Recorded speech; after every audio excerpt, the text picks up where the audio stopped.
30. The Witch. All right, so that is us going live, I suppose. Actually, I have a stream. That's not bad. Where's the table at? Well, welcome back. We are in beautiful Aarhus, and we are looking at starting the second round of the European Championships of Vites. Uh, so, yeah, Ben, what are we going to be looking at for this round? Yeah, we managed to get a really exciting table this time around. We managed to see that we have three top 100 ranked players on the same table, and we also have two of our invading American players coming in. So we have in this one, if we start from the bottom left, the players that we have here today are Tamás Glid, who is a very highly ranked player from Hungary. We have Norm Brown, who is the Prince of Lafayette, Louisiana. We have Nick Hoffman from the Netherlands, Anne Boje, who is our local representative player from Denmark, and Karl Schaefer, who is also a prince of. Any idea where he's from? Me? No, I don't know. He's the prince of Pittsburgh, Pennsylvania. Oh, so we've got a double American representation on this tournament, and Yeah, in this table, I mean, actually. yeah. So for our commentary, they've been pretty successful through the Week of Dreams, making a good few finals with at least one player because they've really sent over their finest. But yesterday, for our first commentated match, they weren't there. No, You can see Norm there experimenting with the tokens a bit.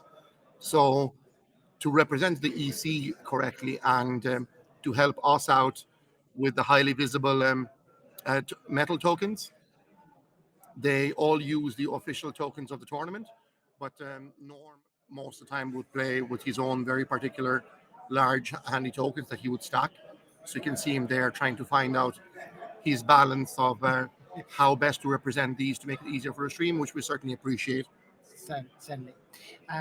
We have official time started there, and we have a few transfers from Norm there, and we're moving on to, was it Carl from the Netherlands? No? So we have Tamash is gone, Karl is gone, and then in third position we have Nick Hoffman from the Netherlands. Nick, all right. And then over to Anne. So far, no vampire has come out. Where's all the MasterCards? Why are players so bad at drawing MasterCards? It's incredible.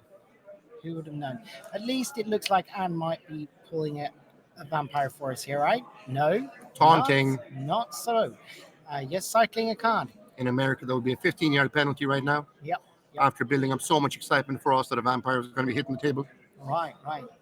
Lads, a full round of no MasterCards. Not one Can we single just disqualify MasterCard. all these people and restart with a different stream table? Yeah. This can't be legal, right? Well, they're just transferring and cycling. Well, in this Nothing. case, we're seeing 1 and 4, like so. Oh, That- that is a MasterCard, no? No, No, it was not. It's just cycling. that's wake or +2 intercepts and directed actions, I believe. All right. So 1 and 4 here, a lot of the time that would indicate an anarch convert coming in. Mm-hmm. So it's probably a larger vampire who's looking to get an anarch convert. So a lot of the time, like you might put 1 in case you need to toss them out. At least here we've got a 6 capacity vampire. No, a 3 capacity vampire coming. He should be 2 or 3, yeah. That's 3, because he's put 1 pool on each of the 3 remaining crypt cards there. And But then he's cycling. a second player. Oh, yeah, he Yeah, got the full transfer Yeah, now. yeah. So he's had A total of 6. some sort of shenanigans going on with one and everyone. It would indeed look like that. But we at least get to see some vampires hit the table here. And that is, if I'm They correct, quickly bury under the counters before we Yeah. can have a look at the art. I think that is a 5 capacity at least. Was it 6 capacity? Really hard to say. Those card sleeves aren't. But I think one of the crypt cards has 1 counter on it, right? So it's a 6. That looks like Ludmila, Yeah. the old Simitse. She's 6 cost, no capacity. So if we look at the crypts, So Anne is bringing out a 6 cost at least. And it looks like she did not transfer more than 2 here. So she's not beginning to transfer to any more vampires, as far as I can tell. Well, maybe one pool on one of those actually. Hard to see. Here we then have the second American bring out a uh, seven pool, a seven capacity vampire. Uh, Yeah, that looks like her, Mila Rakoji. mhm. And she's indeed five capacity. 7. Seven. Oh, there you go. My eyesight is playing tricks on me. So she had 4, 4. She short 1 maybe, or she's just not sure where to commit it, Hmm. to what vampire. Maybe if it doesn't immediately contribute to the plan. Oh, Jesus. So, It's the top dogs. yep. So we've got four vampires ready to go here uh, from Very, our very greedy American firing friend. off from Norm. Yeah, but he's ready to go. They're only going to last a turn, so it looks like he's planning on beating up a lot of people. Maybe so. So that would suggest to us that we are looking at a very aggressive uh, fight deck here. Yeah, it's the infamous top dog deck. There's quite controversial in many ways for a lot of players because top dogs operate in a theater that few others can really meaningfully interact with. So then they only last for a turn, but they can hit incredibly hard, and then they replace themselves as a crypt card. Mm-hmm. So only costing 1. Normally, what you end up seeing is the table is suddenly going to stop, and everybody try to form some sort of pact as to how they deal with the top dogs. Mm-hmm. And in this case, it was quite well done. For There's some shenanigans with extra tokens marking out here. Some green token to mark something. I'm not entirely sure what that would be. We're trying to listen in and see what it could possibly be that they are demarking with those green counters. But in the meantime, we have Nick on the offensive here, going into. He did equip something. Doesn't look like a weapon to no, I think it's me. just a MasterCard played on him because he didn't take the Oh, action to do it. all right. And he's now. No, but he did tap to equip something on that vampire with the No, green that was marker. the action he played there, went to the discard pile. Okay, okay. And then we have something else. He's trying to do something. Those thieves are horrifying. Yeah, they are not easy to. They look like they were designed to hide your speed and direction from the U-boats back when the Germans were floating around. Yeah, yeah. I suppose for a Dutch player that is a valid concern. I guess they are definitely good camouflage here. Hard to tell if the card is even backside up or not. At least So it looks like we had a quick little spin of combat. right, yeah, and it did strike There we for go. 2 at least, and is removing 2 counters from that vampire. Trying to And- make Americans feel welcome Mhm. with the giant ridiculous hat. Right, yes. Also, incredibly That's concealing for the impressive. stream. Yeah, If she nods forward at all, she's going to become the knight, disappear in as part of the table cover. but that would seem to have been another strike, so he must have pressed for some way. Why? This is mad. Why are the So- combat decks trying to fight between? Just have the two of them empty the table between them, and then Possibly. fight it out. Possibly. Because surely, with 3 top dogs hitting the table, you expect top dogs to be able to deliver incredible violence throughout. So then, removing an additional vampire off the table is just making the top dog deck task easier. Yeah, it would seem, but I'm not at the table, so I wouldn't know what the conversation is actually like here, and what they might or might not have agreed to between the two of them. I don't think there was much agreement yet. Like there was a quick burst coming through, unless they had a prior agreement. They just go back and forth. But at this point in the event, it would be a little bit unusual for the players to have a good idea of each other's decks yet. Hmm. So in theory, every time, because there is no deck list submission, in theory the players don't know each other's deck lists.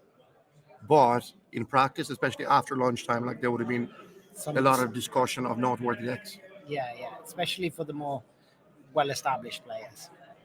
Yeah. Although of the more established players, as I said, like we have three top 100 players in the world by rankings on the Vampire Eldritch Indian Network, and those are the three players on the bottom of the screen and Norm on the top left. Mm. So maybe Nick is just showing them that he's not afraid of whatever rankings may give them whatever legitimacy they're pushing forward. Yeah, yeah, that could, of course, be the case. We have not figured out really what the two bottom table players are actually trying to do with their decks. It's a little bit hard to see what vampires they actually brought out under that pile of tokens. No, that's rude. You can't do that. So Anna managed to refill Ludmila with a Giant's Blood, which is a phenomenally timed card, Hmm. to actually get the full value of Blood on the Vampire. And she tried to walk herself out of Torpor. And But now we was saw denied. a second tradition come down that's blocking the Vampire. Mm. That is incredibly rude, very unusual. Hmm. He certainly wants her to be without. So it's been intercepted. She has been intercepted, attempted to come out of Torpor, burned, and that's the whole Vampire with the Giant's Blood gone. I mean, you can only run one giant blood, really. Only one can be played in the game, Mm. so you certainly don't want to spend the deck space. So, But it puts her in a very, very difficult situation because she hadn't committed to a vampire on the transfers yet. nope. I don't know if it's due to duplicates or if she wanted to see what she'd need to react to. But this is a very, very bad situation to be in. No, for sure, for sure. She's down a lot of pool here, and she is also not really in the game at the moment without a vampire. That is a crippling blow. Uh, It's very unusual. Like a lot of the time, even the aggressor who's managed to knock a vampire into torpor would let them come out. right. It's just simply because a move like this could be a real knockout of the game. Of course, it is his prey, so he might just Nick might just be gambling that he'll be able to finish her off quite quickly, and that his opponent somehow wouldn't mind that he does, But the which table is here is got to be turned on, especially with a exactly. top dog deck. Like that's turning you into a very obvious target. Yeah. So maybe he's very confident that he's able to take them out. But at this point, because the top dogs can't bleed very fast, No. their control is through being able to knock out the vampires. Right. So then, if he's leaving his prey completely open to himself Mm. to bleed for however much he's able to dial up, Yeah, it's that's forcing the top dogs to come his way and forcing to have that confrontation. and suddenly there must be a question: if his deck is geared this much towards fighting, is he able to do heavy bleeds then as well? And might be in a very very bad position, but she's still got a healthy health pool. She's got what is that 15, 19 pool. There's not a 19 lot pool, of but no minion. yeah exactly, but there's not a lot of decks that can bleed 19 pool even unopposed in Yeah. one go. So it is peculiar, isn't it? We at least we now can clearly see the deck that Carl is playing. So he's got the Gen 6 Chimitze. Mm-hmm.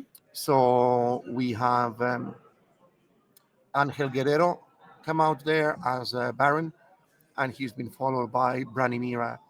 He's got the Papillon to keep them topped up. Mm-hmm. So Papillon is currently on Angel, and you see that they're accelerating through using that dominate again that we saw in the first round of the match, getting a governed superior off Mm-hmm. to build up his board very, very quickly. Yep. And in some ways, like you need to do this to get a quick board because the top dogs are able to knock out the vampires relatively easily, depending on what kind of mix of combat cards they're running. But the way to survive is you need to overwhelm them to where they can't they can't attack the whole table. Well, of course, he's not expecting to be the prey of the top dogs in this situation, is he?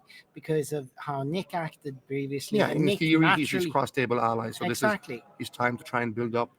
he should be sort of insulated from the top dog aggression, at least for a little bit. And as you pointed out, top dogs don't last.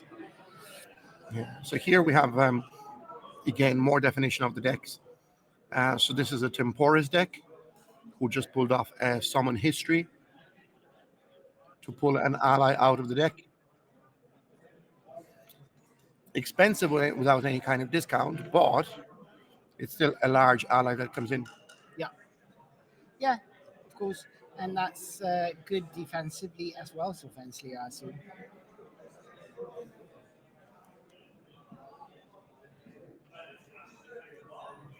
Yeah. So now we have Norm offering some reassurances to Tamash that he's gonna play it cool, Daddy-O. Certainly, of course he is. Uh, I think his actions that previous round speak louder than words. And it's kind of a he put himself in a situation where the table has to react, right? It's not like they can just give him a point. Yeah. Like, here you go, you get a free victory point. We don't mind. That's not how this game works. Now we have the summon history ally going backwards, running into a wake and a maneuver to get himself out of range. This is going to be a murder's table. We've Right. now seen three top dogs, and we've seen two rushes on top of that, Yep. with approximately 40,000 presses, I believe was the count from the. Well, close to. In that vicinity. So what's going to happen with when all of these unstoppable forces have to actually go into each other at some point? Well, yeah, and none of them seem to be trying to be an immovable object either. They're just they're bum rushing each other here. So what will the top and doggen do? Well, I mean, we'll find out. Norm is There we go. acting here, and he's heading straight for Nick. Look at that chop. Yeah, he's going straight for Nick there, as expected, I guess. I mean, not only did Nick do that pretty, um, I'd So it say, looks like aggravated damage at close range. yeah, Nick went. There's a discussion with top dogs to be had, Mm. because generally speaking, you have two directions that they can go. Yeah. You can have the top dogs that focus more on Immortal Grapple. So we see the Immortal Grapple come down there. Yeah. And the Immortal Grapple stops the. Maneuvering. No, Immortal doesn't stop maneuver because it's played before strikes. But the Immortal Grapple will stop combat ends. So at that point, once you have the Immortal Grapple, you're only able to do hand strikes. And with hand strikes themselves, But he's already got aggravated damage, so Yeah. he only needs hand strikes, really. yeah. So we can see Hoffman's Vampire go to Torpor. Mm-hmm. We can see he's got Fame on him, so he's after losing 3 pool from that. Right, right. And then that's the second top dog, and he gets to unlock the vampire. So here he's using the slave rule. That's going to be quite easy to forget. So when you have the Tremere anti-tribu vampire acting, the slave rule allows a gargoyle minion you control to cancel that action and enter combat with with the minion blocking. So he can sort of substitute Yeah. the gargoyle. So that's why the Tremere was able to ready. So he's trying to hunt down the Tremere anti-tribu just to stop the flow of top dogs in some way. Mm-hmm. And you can see a second tradition being used. You have another top dog jumping in with the slave rule. And Nick is trying to defend this. He's turning almost every action into another rush for the top dogs. He didn't manage to resist one, so that's a little something. Mm-hmm. So Nick still got one guy up and ready with a nice pool of health on it. It's got 7 capacity, I believe. Could be. It's a prince, so I think I'm trying to read the border because that far playmant is definitely the hardest of all of them to discern. I think the Banu Hakim, because they have princes, they have red borders, Hmm. and they are very, very fighty. So now we witness the top and dog, all go away, Yeah, get but replaced by replacing cards, and themselves, we see how many top dogs they get replaced with. and it sure Is looks that like he's actually going to be a full 3, 4 top dogs? that I can't can't be believe it. I can't believe that. But he is indeed putting one token on each of those cards, so possibly. Bluffing. Yeah, I mean, if it's Because each of those could be a Tremere, a vampire. He's as just well, yeah. using that as. But certainly that's a top dog, and that's a top dog, and is that the third top dog as Let's well? come down. Let's come down, Norm. Be cool. It, he's putting them aside. Of course, they're not going into your discard pile. They're leaving play. Okay, 2 top All dogs. right, 2 top dogs. That is nasty enough, though. Well, considering it took 1 top dog Mm, to send the other prince to torpor, yeah. this seems to be twice as many top dogs as are required. Yeah, it's definitely Banu Hakim. Hmm. We see the magic of the Smiths come down there. He's searching for what? Do you think? I would say he's going to go for Magnum here. Mm. It's a overall So very because strong Magnum weapon, allows him to maneuver too long once per combat, and it does 2 damage, which is enough. and being Kevlar a vest. we've already seen that the top dog deck is using Immortal Grapple, so if he can stay at range and not be Is that a Kevlar vest? Well, Kevlar vest allows him to absorb 1 damage, so then he doesn't feel super confident because he saw in the first combat that Norm is playing cards that allow him to set the range too close. Mhm. So maybe then he doesn't feel that he'd be able to protect himself with the with Magnum. just a Magnum. So So he'll Kevlar, get the Kevlar could Kevlar do it. vest and then wait for another and just build himself some kind of ultimate warrior. Yeah, I mean it's far harder to knock him out if you need to do 2 aggravated instead of just 1. I love that little clock we managed to borrow from a very kind player here in attendance. It can be a little bit confusing because he's just counting minutes. So then that's us at 99 minutes remaining on the round. Hmm. And is back. Why is that Magic of the Smith still on the table? Wouldn't And it be Nick now, or did he just do a really he really keeps quick one? a Magic of the Smith. Yeah, yeah, yeah. Seems to have gotten himself set up to try and survive the top and dogging. Yep. And we have another Ludmila. The Wow. first one didn't work out. Let's see if we can get this one to stick. Now that Nick is under attack from the dogs, maybe Anne can rebuild a little bit here. Um, and I mean, certainly for Nick, forcing her to bring out another vampire, that is costing her another 6 or 7 pull. So it is as if he had a really big bleed there, I guess. In the end, it's all yes tokens. You want to remove all of them. You got to come out somewhere. Although something like Papillon there really breaks that math Mm. when he's able to get 2 additional blood every single turn. Yeah, that's just stupid. Like that is the kind of efficiency that shouldn't be on a card that you only pay 1 for. No, Papillon, it's more than that. Papillon is like a 3 cost It's a 3 card. cost. Like, so, because he's got himself quite far ahead from having played Governed Superior. Mm. So he has a lot of pool. He hasn't paid that much for his actual vampires. So then Papillon gives him access to a lot of blood, and it can be stolen. And it only applies to 1 vampire. So I think It is it's a slightly strong but a fair. very fair card. All right.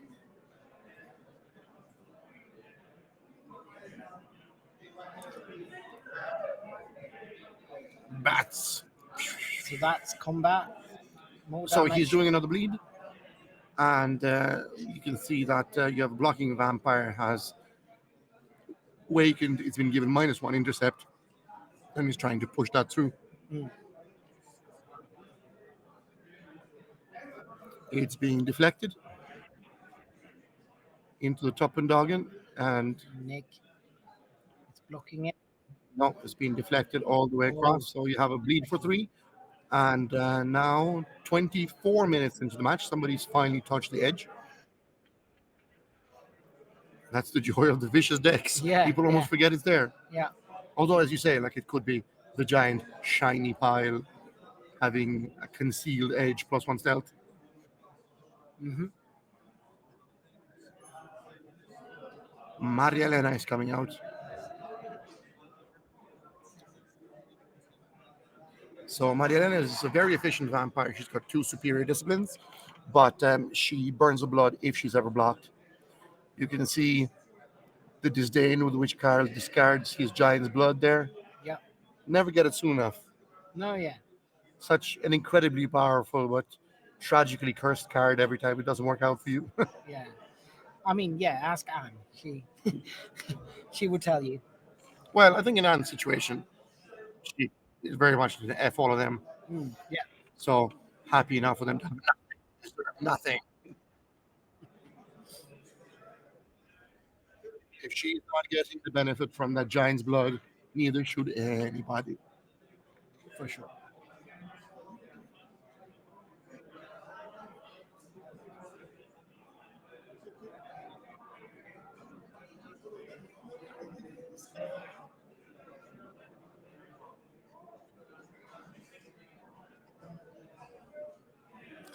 So we So they're confirming to see that they still have their mutual understanding. So I assume we might see another summon history right, from them there.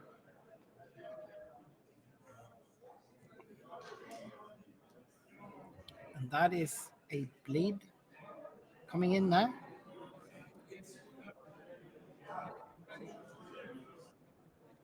Mm, no. So another summon history. Yeah.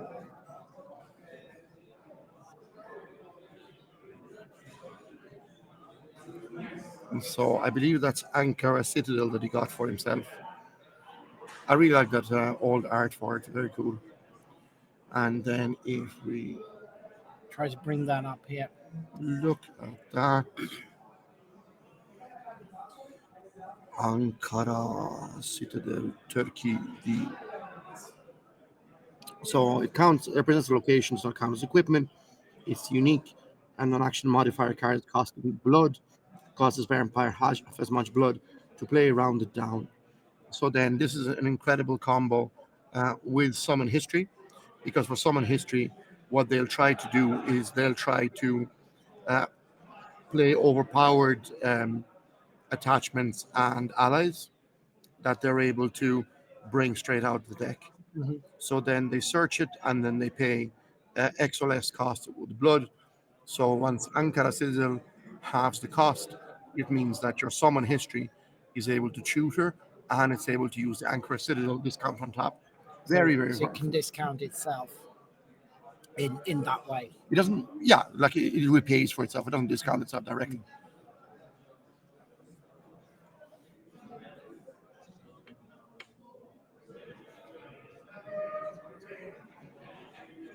So he's got his equipment of summon history. He's readied himself and One transfer. he's going to transfers. Very, very cautious approach.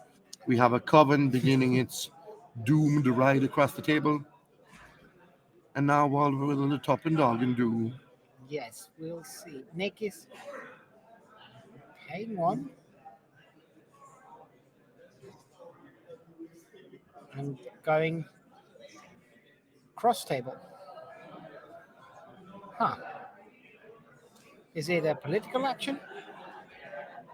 Or is he actually heading cross table?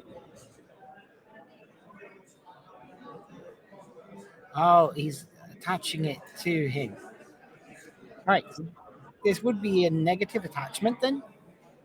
Something of the sort, yeah. Not familiar exactly what they're putting on there. Interesting. It's strange to see him designate his cross table as a target. Possibly it is some part of a deal they have. But it could be the fact that he's getting the uncontested governs, that he's building a Papillon. Mm. He could be seeing that He he's wants to building slow up that very, down. very quickly. He He's wants to not slow him down. sure if the Temporis Vampire can actually hold up his end of the deal. Right. Definitely some mystery card if Carl Schaefer is unfamiliar with it.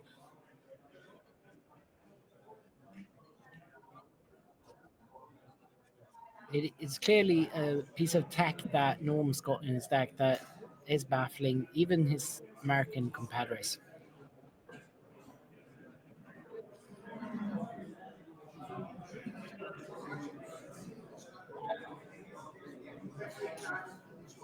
So we have a combat between the top dog and the prince there. Right. And is Nick able to defend this then? Or So is he far, he going? seems to be holding up. And We haven't that seen him go to Kevlar, torpor. There wasn't anything played that, beforehand. Yeah, he survived. The Kevlar kept him going. yeah. So apparently that was the right piece of tech for him to choose to stay more viable at defending these top dogs. We go to transfers, I assume. Well, maybe not. Nick is somehow losing one there. Oh yeah, to bring another card out. So he Nick didn't actually transfer anything more. Instead, he used all of his transfers to bring out one more card, and he brings out two top dogs from last round. So those who were ready to go last round, he has kept them in case, I guess, and Yeah, he but used all as I of his said, like transfers. it could be a bluff there. It could be him building up. Like I think that's really good play Mm, because with top dogs, it's where you see some of the signs of superior play mm, because some players might be tempted to get all four of bring them. push too many of them out. Mm, You have more top decks than you have actions for, and mm, that's how you can very easily just break your crypt for you, mm, where you're going to end up in a situation where your crypt will break eventually, right. since you're forced to play with so much of a bigger one. Yeah. So we just clarification there on the mystery card. It's Public Enemy is the card that's been played on the Tsimitsa across the table. So it requires a non-red list, non-anarch vampire. You choose a non-titled, non-red list minion who either settled dead for 3 or more pools since your last turn, or is infernal, or is anarch. And the chosen minion becomes red list. So this is one of the more, again, it's an obscure card, which gives an obscure keyword to a minion, which allows for more obscure actions. But it's a great learning experience to share with everyone here. Even though I suspect anybody serious enough to dial into the stream probably already screaming at us as to what red list minion is. But to clarify, and for anyone passing these streams on as some kind of educational experience, being a red list allows any Methuselah to use a master phase action to mark list minion for the current turn. Any ready vampire they control can enter combat with a marked red list minion as a +1 stealth action that costs 1 blood. So Each that vampire can perform this action only once each turn. So it seems to be in part, he was not so much a direct act of aggression across the table, but rather an opportunistic one. Because you have such viciously combat heavy decks, it's less likely that you're going to see many bleeds for 3 at this table. yeah. So then, having seen him bleed for 3, it's an opportunity to trigger the card that doesn't cost anything other than the vampire activation. Mhm. He's less likely to get blocked there, as it wouldn't make much sense.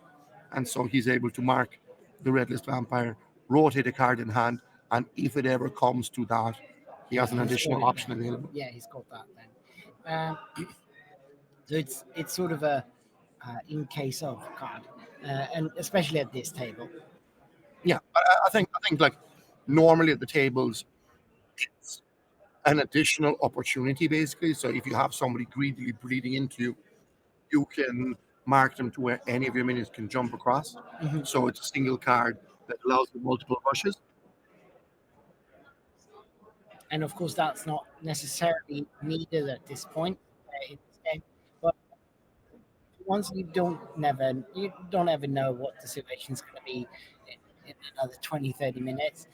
And also, like you said, you're rotating a card.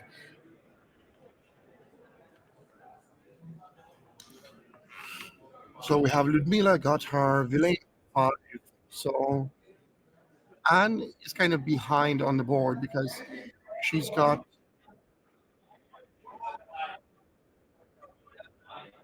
Well, because of that yeah. first turn kill from So Nick. she's behind on board development, but at the same time they're rather inclined to let her flow with it because you now have the Banu Hakim behind her.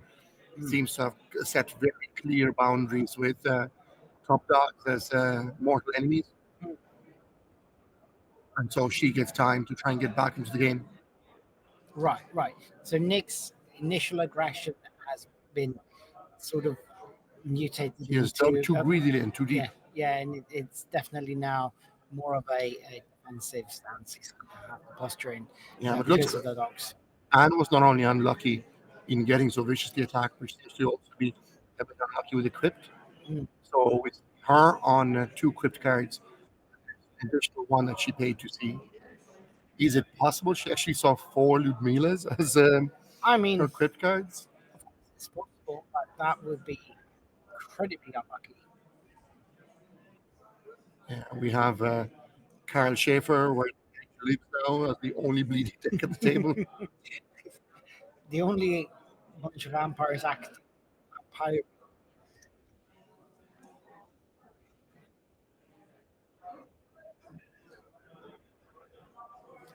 and passes into Yeah, so he's trying to figure out now what he can do without looking too aggressive, yeah, and also with bleeding, not to avoid irresponsible bleeding, right, because right, he's saying that if he does a large bleed, it's just going to get bounced.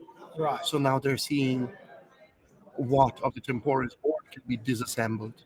Yes. So you have some of those cards can be gotten off the board with votes, and then between them, the Banu Hakim and the Tsinitsa have the vote lock Yeah. because you have two princes across from two barons, and And everybody else is no politics here. no, exactly. So um governments aren't gonna vote for anything. They Uh should unionize. yeah. After So everything the Tremere put them through, I can't believe that it hasn't been thought of. yeah. That's what we need. 2026, guys, lots of new cards coming out. Mhm. Can we get a Gargoyle Union card?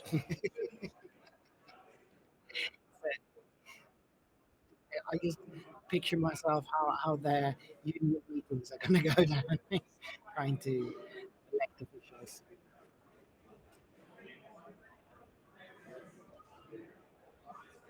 So there's a fair bit of reading going on. A lot of these cards are a little bit Obscure. obscure. Yes, uh, I was going to say outside of the main meta, Let's but let's let's bring up a deck with some history and see what kind of nonsense that's likely to be. mm, Again, would like to take this opportunity to object to people not sending us deck lists. I understand everybody is working really, really hard on their super secret Euros deck, mm, but that's not going to stop us trash talking them for not giving just the stream access. uh, yeah, it's obviously any player's choice to be on stream and further if they want to share their decks with us. But it does make our job a little bit easier if we can see what's coming. Now, that guy doesn't look like Shalmat with his giant, obvious head. Not Nehemiah. I think it's Al Muntathir. We're trying to look up the cards. Yeah.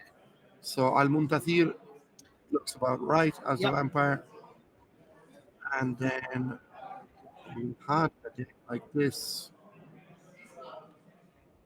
So what is the card they're trying to talk of voting off the table? Because it's also an older art. So even if Okay. we look it up here, That's the one, we right? have it. The So Tabriz Assembly. Unique Master. Put this card into play. Your hand size is one card larger. During your unlock phase, a true Bruja you control gains one blood from the blood bank. Any vampire can call a referendum to burn this card as a +1 stealth political action. In that referendum, you get one additional vote. So it seems to me the table is so tied up right now. Smitsa is looking to not rock the boat too hard, and is therefore looking at what non-offensive looking actions Yeah. can he take. How can I Uh, do something to my prey without looking like I'm doing anything? They gave us an option to burn his hunting ground. Mm-hmm. So petty, but in this case, the hunting ground burn is actually very relevant because it's a summon history deck, Mm-hmm. and Al Muntathir is going to be spending a lot of blood bringing up cool allies and attachments and things like that. Right. So then reducing any kind of ability to add blood to it is going to be a really, really powerful move. It might add up. In the end, that might be worth a lot of pool. And again, it's a non-threatening action on a board where a bounce could actually be quite inconvenient for a lot of people. Right.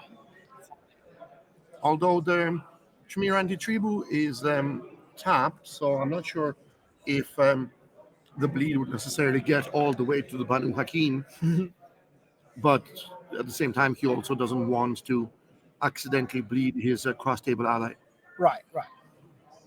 So That's never what you we have an want to do. interesting perspective here of just a different way people can play top dog decks, Mhm. because we have some very famous players around Europe that play top dog decks as very much an arch enemy kind of deck, where they try to control the table, threaten everyone in terms of it coming out. They can come out so quickly, so you can pretty much stomp the ground. Yeah, but we've seen players like Martin Weinmer, we've seen players like Danilo almost play the deck as one against all and still manage to come out of the table.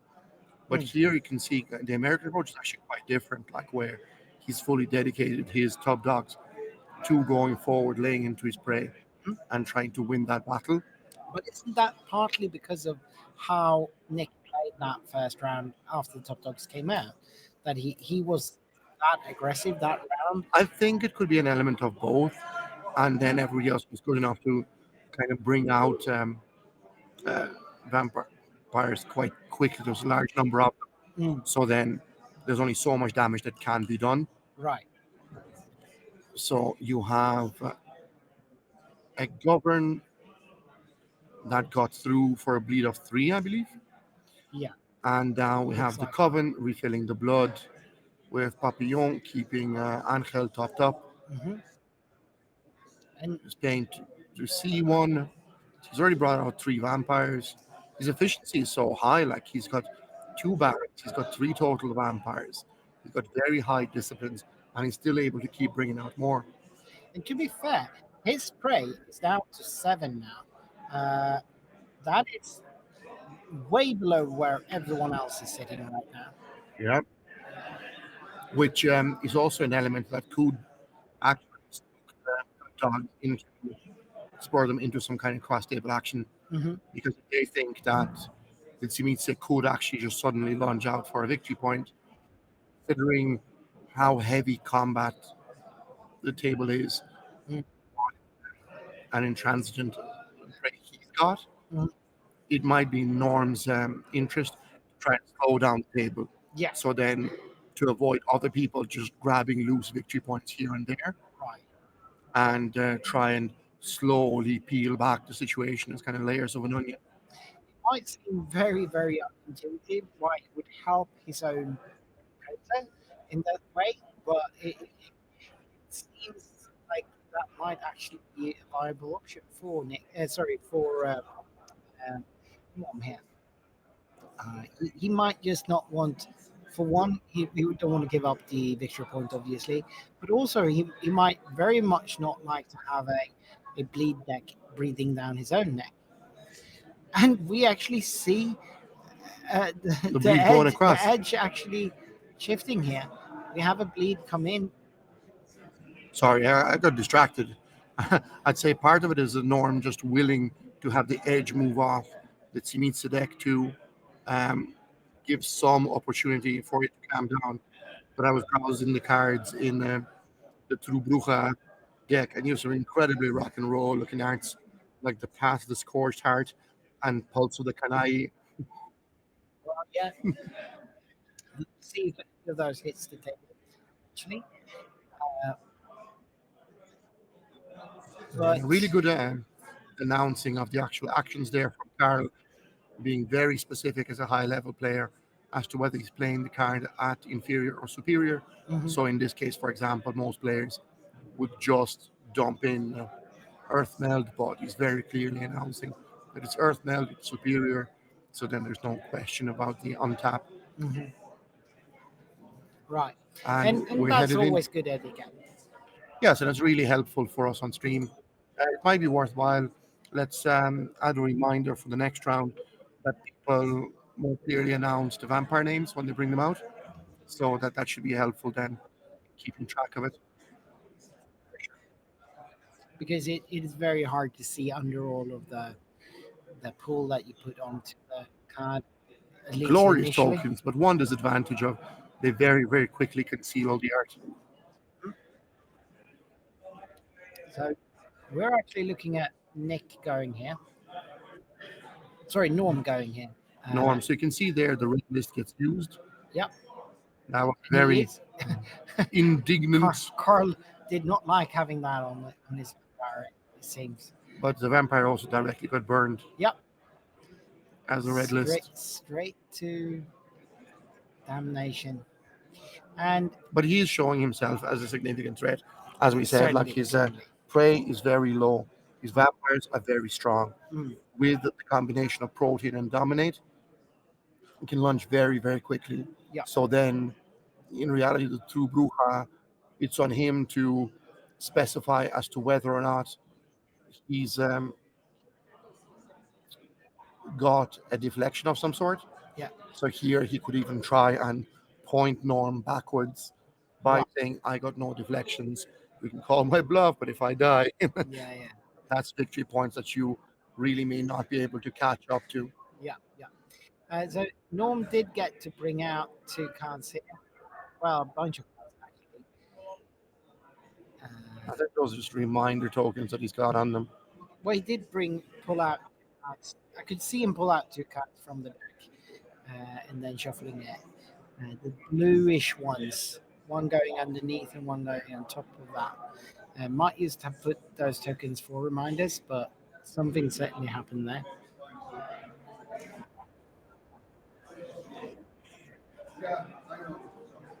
Trying to look that up as we go here. Because it's not the Rock Cat version, otherwise, those Rock Cats would be bounding into people everywhere. It's not the Nefandi version, so it's actually something quite esoteric compared to what we'd normally see around Europe.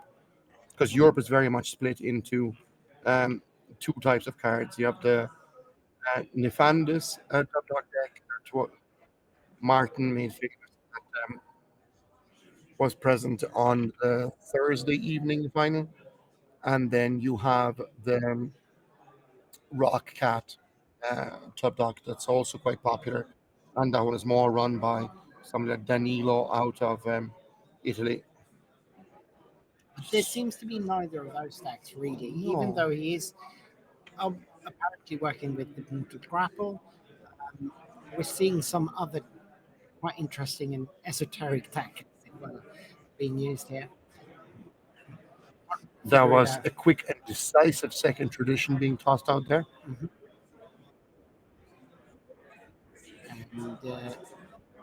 And the strikes there. Uh, these are obviously some kind of minions that he's able to act with. They're bleeding for one. Mm-hmm. Gets the edge and bleeding for one more. I mean, it's not a lot from a single action, but he got through with three bleeds there. Hmm. So, I mean, if they stay on the board, which they might,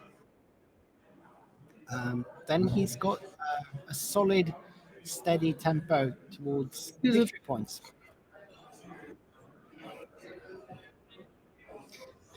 This would be the top dogs coming in as well. Um, we're fighting here Uh, that's actually the vampire. Hmm? He got caught because all the like he's already seen him get ready with the second tradition. Right. He's already seen him. He's expecting that he's not going to have a lot of abilities to keep ready, Mm, and now we see a psych coming in to start a new combat. right. So he's really getting some incredible mileage Yeah, out of that Kevlar vest. he really got punished He's there gone to for torpor going now, for but it. he's also torporized the opposing vampire, which I don't think Norm was entirely expecting. Clearly not. I mean, the way he went about that. So now he's got no, as far as I can tell, he's got no active vampire, and he doesn't seem able to bring. Well, maybe he's got a smaller vampire here. He is making some transfers. He's readying 4 tokens there, so he's bringing something out maybe.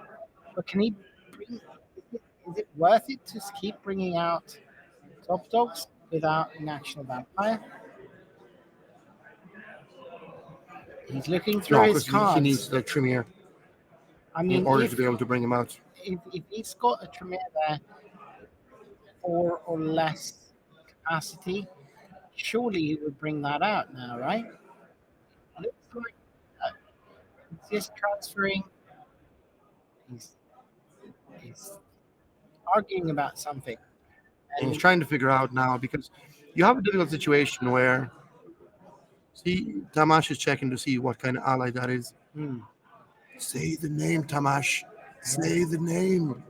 it would be helpful, but they can't hear us, unfortunately. As we talked about last round, we are sitting down in the main hall where most of the players and tables are. We have 142 players in the tournament today. But this stream table is in the back room where we assume all the illegal poker games are taking place normally. Uh, and yeah, Anne is trying to live up to that mythos as best she can with that cowboy hat. So we have one way to listen in. My friend Ben here next to me does have a headset where he can actually hear the table talk to some extent. But Carl is not.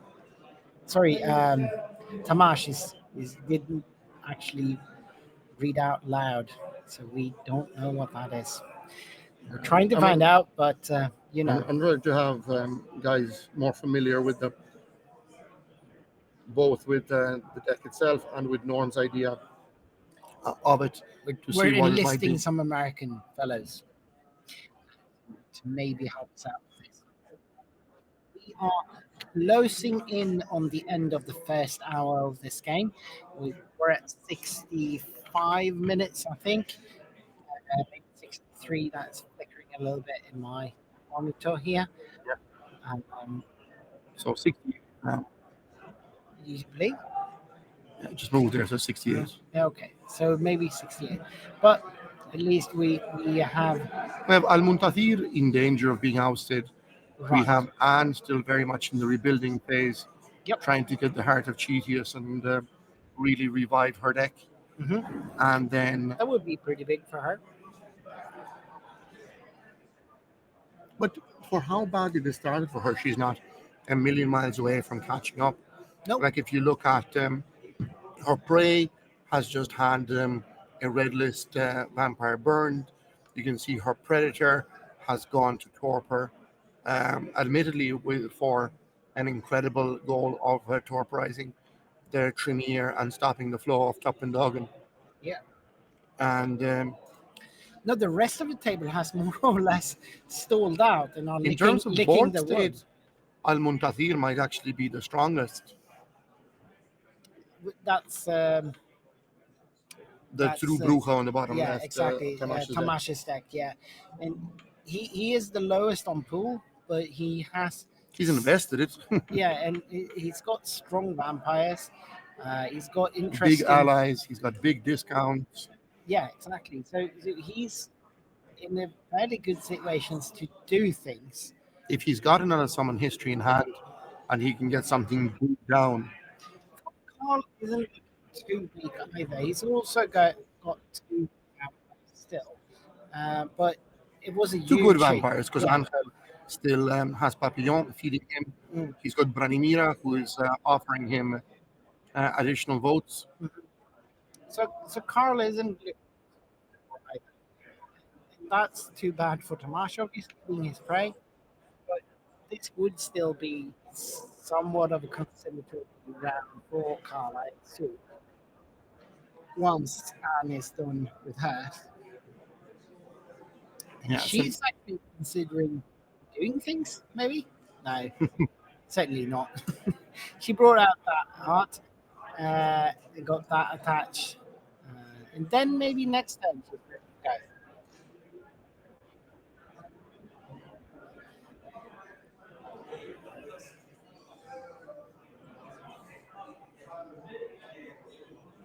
Right. So we have Carl starting his turn here with Papillon.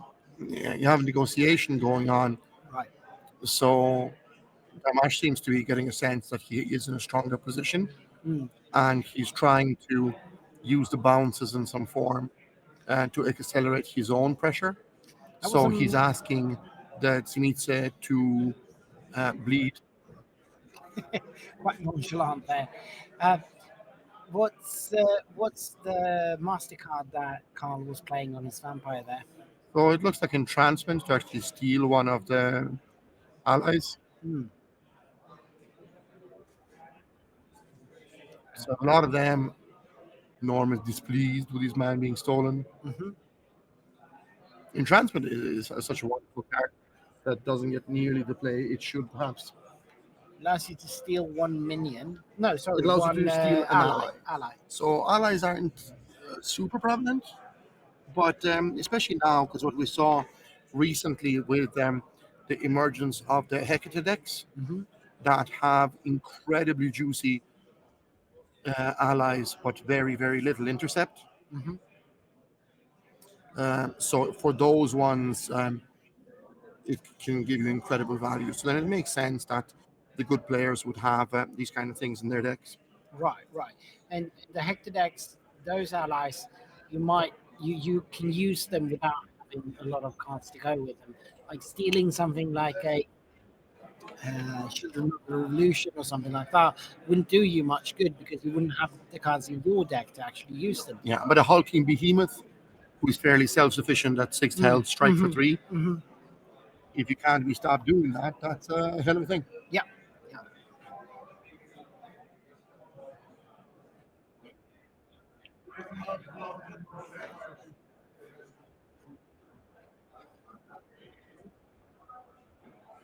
So we're in a bit of a lull after the last round being so bloody and carnage.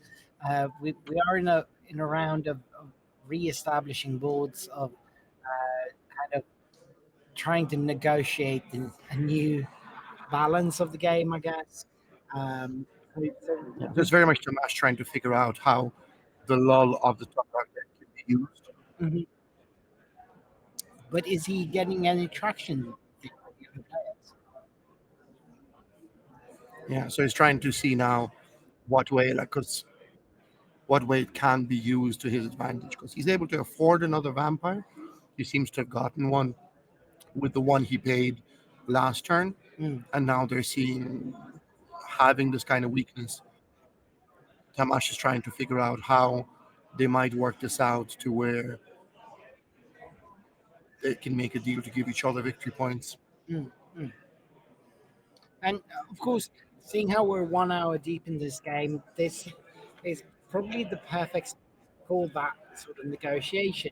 It's not too early. You people have seen what kind of decks they're up against and what they're doing, and you have somewhat of the position starting to become clearer and clearer. But also, it's not like it's not desperation. You have an hour to go. No one's actually near being killed or anything. So this is where you could probably gamble a little bit on that kind of negotiation. So what's Al Muntathir got? He's doing something. Surely that's a MasterCard above it, right? It looks like a bowl of convergence there. Mm, right. And that is Bowl of Convergence is an incredible intercept, probably the strongest intercept card that's out there. So it gives a +1 intercept natively, and it gives an additional +1 intercept if the minion bearing it has superior aspects and is willing to burn a blood. Right. And So now we both of have those the would be true werewolf here. going backwards. Right. What kind of werewolf is it? Not 100%. Normally these decks will play something like Ossian. But let's have a look, see if we can find any cool werewolves that look like that. Hmm. Isn't that the one you found earlier? Um, we found a deck similar to that, but it's not Hmm. necessarily Tamash's deck. Hmm. It's definitely not, because we saw some of the cards he's playing. They are quite different. Where he's playing some of the Giovanni allies, which are unusual. So certainly these guys have brought some interesting tech to this tournament. None of these decks seem particularly conventional, apart from maybe Carl's deck that hasn't been too surprising. And of course, Anne hasn't really showed us that much of the deck yet, so it's hard to tell how conventional or unconventional the deck actually is.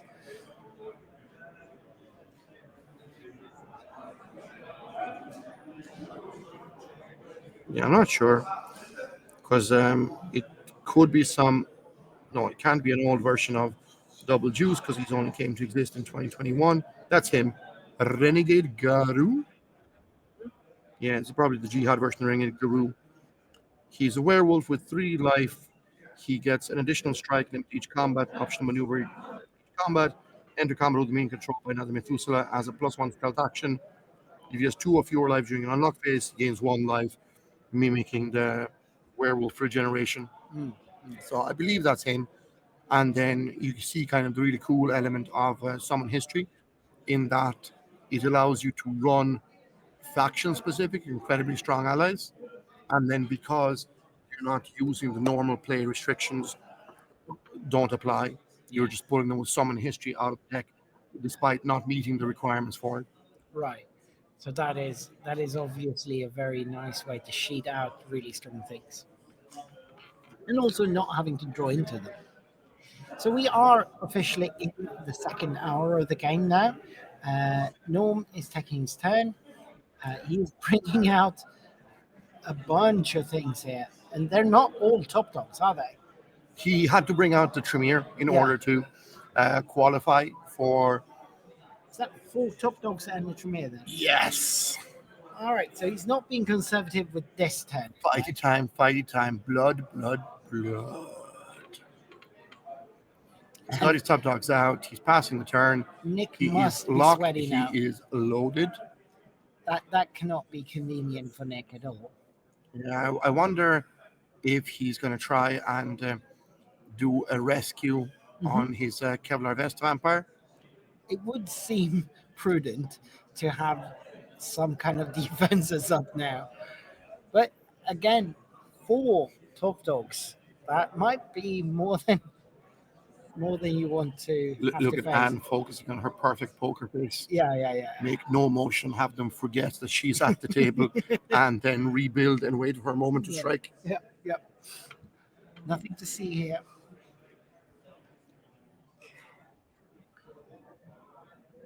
I'm a little surprised to see no attempt made to rescue the torporized He did not. prince. That was a very quick turn from Nick, and he didn't actually rebuild that much. He But it quicked- seems to, some of that seems to be the intimidation factor might have worked.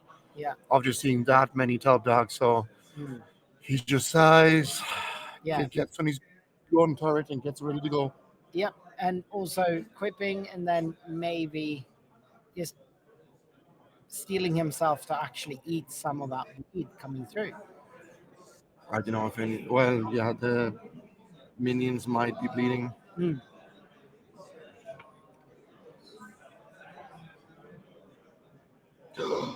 We have updates from our strong stream friends. They are telling us these are trophies progeny. So let's have a look at this obscure card as to what it So we're is. talking about Nick's deck here, right? This is trophy progeny. Is the minions there at the start? The two minions on Nick's top. This is on Norm's Norm's top right side. trophy progeny. So it's a master trophy. If this card to be moved to a non-sterile vampire, the vampire's control takes control instead becomes a non-unique vampire of the same clan and sect of that vampire with 2 capacity. May go Wow. through his or her library, ash heap or hand to find a discipline card for this new vampire, move 2 bloods. That's where they Right, we have have the two of them. disciplines attached to them. They have really cool card. Mhm. This is I've never actually seen this deck before. So this is really feels like a token swarm kind of deck. We see these tactics deployed in so many card games. I've never really seen them this efficiently in Empire before. So this is actually quite interesting deck.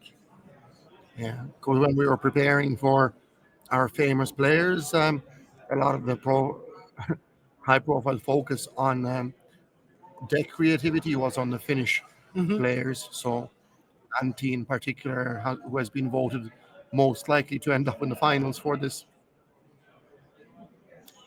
Uh, he's very well known for his creative decks, but Norm got some great builds going.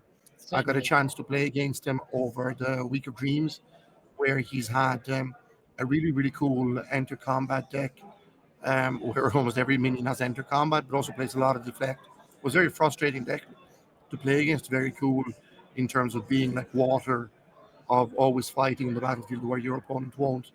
Mm, And even here, like it seems to be a very interesting twist on the top dog concept. for sure. So here we saw Anne is starting to get into her action herself. She tried tossing a bleed across, which that Shimizu attempted to deflect, and that got divine intervention again. So she did get a small bleed through. And here we have again the promo divine intervention as the absolute blank card. Right, right.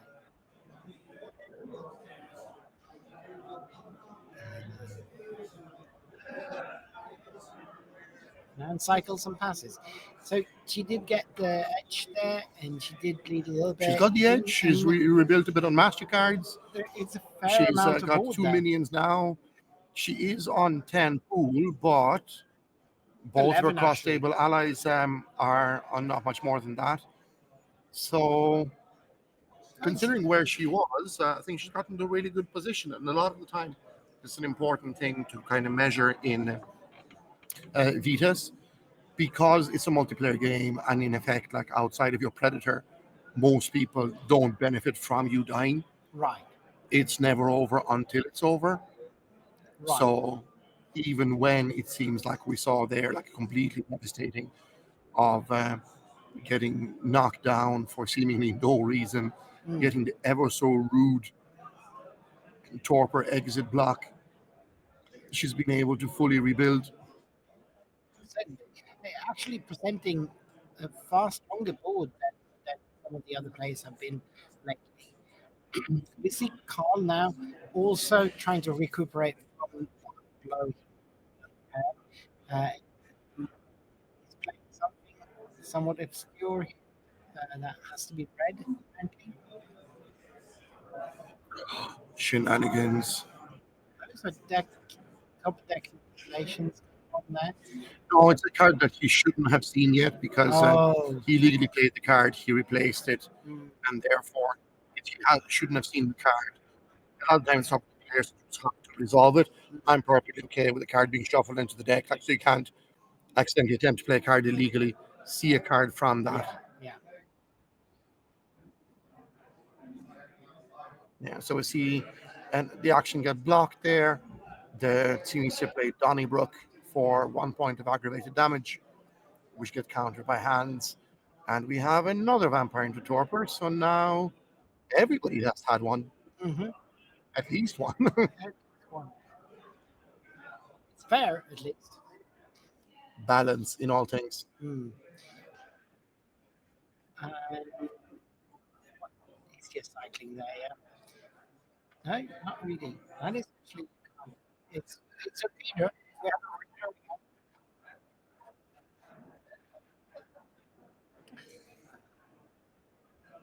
It looks like it could be some kind of location or something because it stays in play.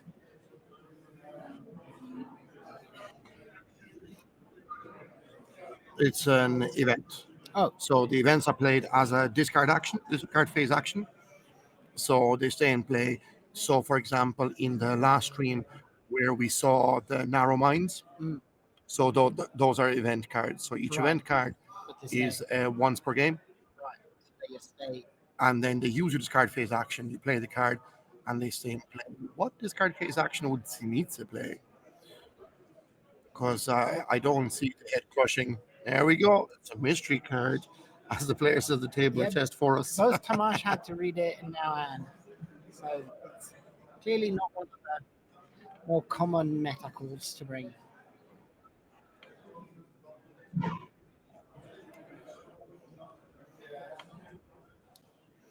Place some kind of answer there, and it's discarded. And it's Tamash's turn now, I assume. He is unlocking and trying to.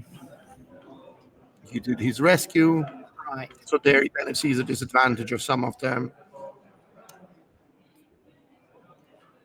You see the disadvantage of just direct aggravated damage, where they keep their blood, they're able to come out, they're able to keep going. Yeah. Um, of course, you have to take an action to rescue, and sometimes that means you have to tap something down or block the vampire. But in this case, it looks like Tomash didn't really lose any momentum in bringing that vampire out. These cards are getting so obscure. We're in the process of crashing VDB. Unexpected application errors popping us at us. So we attempt to find, see if a deck with the Trophy Progeny and the Top Dogs has been played before. This might be a pretty unique deck that Norm has brought. Custom Yes. built to try and conquer the European borders. Yeah. But it's cool to see like, a very sizable American contingent turn up here, try and avenge them losing the North American Championship to Martin Weinmaid. Yeah. So it seems a deal was struck for a bleed for one. I don't think much more than that is going to be allowed for the Top Dogs. No. And because they have their own grudges to settle, but there's a lot of Top Dogs. There are four of them, and then you've got the other three minions there, and at least one actual vampire.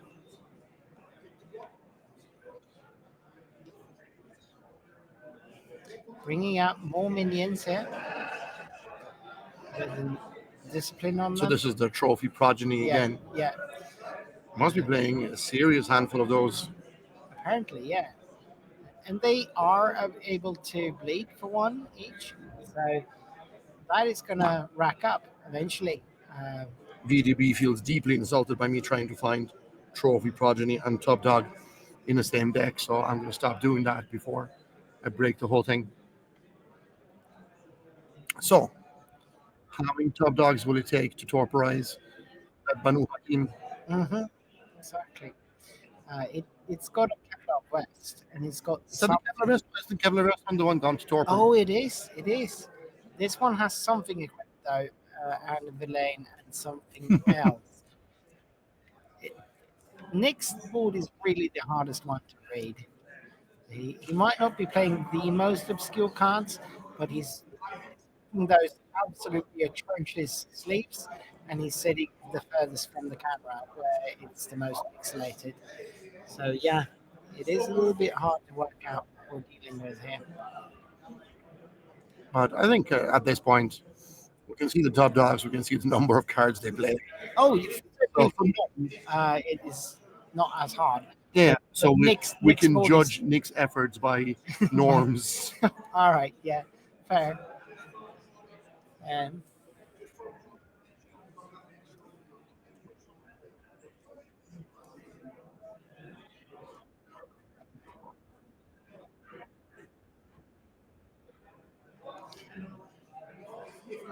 well, I mean, Very, very cautious and deadly combat going on. yeah, and it's interesting because even though some of our players are low on pool, they are not that is not because of bleeds, Torpor mainly. time. That is mainly because of them having to bring a lot of vampires and minions and whatnot out. So at least one of the cards on that Banu Hakim Prince was Fame, Hmm.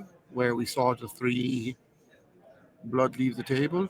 Yep. But Fame at this point is actually a danger to Norm also, because fa- once a famous vampire is in torpor, that is so devastatingly demoralizing to the entire vampire populace Mhm. that they will all lose 1 at the start of their turn. Mhm. So, assuming he doesn't get bled to pieces here, which he can't really, No, no. Norm is going to take 1 of his 6 pool, Well, and now um, he's losing all 4 top dogs. So he's in a tough situation if Al Muntathir puts pressure on him in yeah, Tamash's hands, because it's very difficult for him to be able to afford to bring out a significant number of added top dogs. right. And he's also got his prey in check. Yeah. So So he's a he's showing himself priority. very much as a threat. He's a priority across the board now. Is he going to transfer here? You believe He can't afford it. he can't afford it? So Like, yeah, that's where I was saying, like, it'd be interesting to see if he tries for maybe 1 top dog yeah, or exactly. 2 top dogs or something, That's would kind make of a what I was difference. asking. But when he's gonna be stuck, so hopefully he's still deciding and hasn't already He hasn't flown into signaled the that he's discards. passing. He has not signaled that he's passing yet. He has not cycled a card, but he looks like he's about to cycle a card here. This is the No, most yeah, intense. here we go. Here we go. A There top is dog for the there is a people. transfer. There is a transfer, Hey. and we have 1 top dog Hmm. and a card cycle. So Okay. that would be it. Now, now we Because see. here I wouldn't be entirely surprised to see Al Muntafir try and maybe seize the initiative, maybe even do a rush himself with the Garou. What was it that cost Nick a pull then? Because he has discarded the Fame. pull. Oh, Fame did. That's the one I was saying, that Yeah. Fame itself could actually be an incredible danger to Norm, And that was because his only action now. Nick, he's on yes. 2 pool, he can't Yeah. do anything. He has Yeah. no vampires to bring them out. Hakim's Law, Retribution. Well, Retribution is a very manpower heavy kind of activity. Right, right, right. So, unless the rest of the board can find an answer how to sort of put some barriers between Nick and Norm. Norm is certainly going to finish Nick next time, right? Yeah. He's But it's a got difficult situation because here they're stuck in a position where Norm can't really be contained because no. he's got so many minions. Right, right. And then if he's not able to be contained, He gets a then point. he's in a situation where either he gains the 6 or he gives up the 6 pool to somebody else. Right. With how the boards are right now, I don't know It, if Al Muntathir getting the 6 points from Norm wouldn't necessarily be a superior option for the table, right, right. because He is presenting a Nick far is very stronger. much in a no exit situation. Yeah. He's more or less waiting for somebody to put him out of his misery. Right, right. So So if what you're saying is that if they do in some capacity kill Norm, then they're just giving 2 victory points Tomas, to Tomas. and then it's the question of can they agree to give it to him that he would stop, but then they have no meaningful ability to control him from there. No, right. So on the And other he's being hand, very cagey. yeah, He's keeping the Garou back. He's got a small vampire in order to just throw bodies in the way. yep, yep. He's got 2 ready answers, and on top of that, so Aaron is certainly not in the position to do anything about it. It So Anna's seems. just bleeding. Anna's Yeah, just saying she's. that, look, I'm going to play guys, my you game. were all here. You Yeah. all saw me take this damage. Yeah. You did nothing. Yeah. Nothing. You let me suffer. So Ah, now she's just getting her bleeds.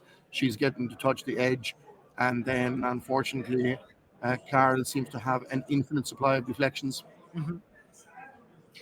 However, actually being deflected into Tamas might be not that bad. Yeah, well, like he took the one there, Yeah, like a gentleman. In his head, he's got to be Tamas got to be already pondering what those six would look like on his playmat, right. Tamas must be considering whether or not he can do anything about Norm because we were or if talking he about can how, make an offer of some sort to take Norm out. yeah, because obviously for the rest of the table it might not look too interesting to have Norm die now, but to Tamas, it's got to be very juicy. That's a double point. Fame. Yeah. I love the concept of the fame card. Everybody's so sad that they're everybody's favorite celebrity, some kind of Vetus world. Tom Hanks Mhm. has gone into the hospital. Yeah. Everybody else taking their 1 point of sorrow damage. Yeah.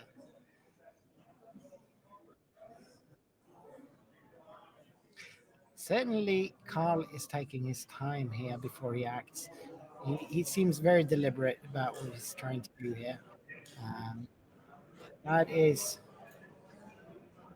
A bleed for three. yeah. He's also kind of sticking to his game plan then. Like I'm a bleed deck. I'm gonna bleed.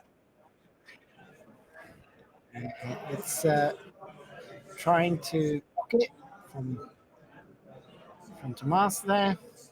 We have intercept. I think that's played for. Sorry, stealth. I think he's playing that for stealth. That's the into the So it's a combat end, allowing him to continue it Hmm. at +1 stealth. Okay, yeah. So it's not only stealth; he's resetting the attack uh, at stealth,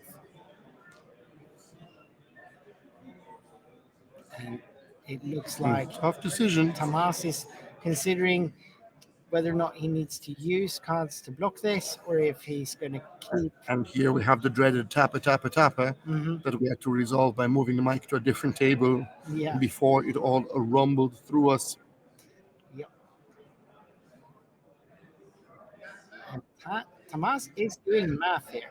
Can he afford to let this through? Can he afford to block it? It's not that And how much would easy. it be? Yeah. You see, what was that was played there? Was that just some more bleed on it? And switched.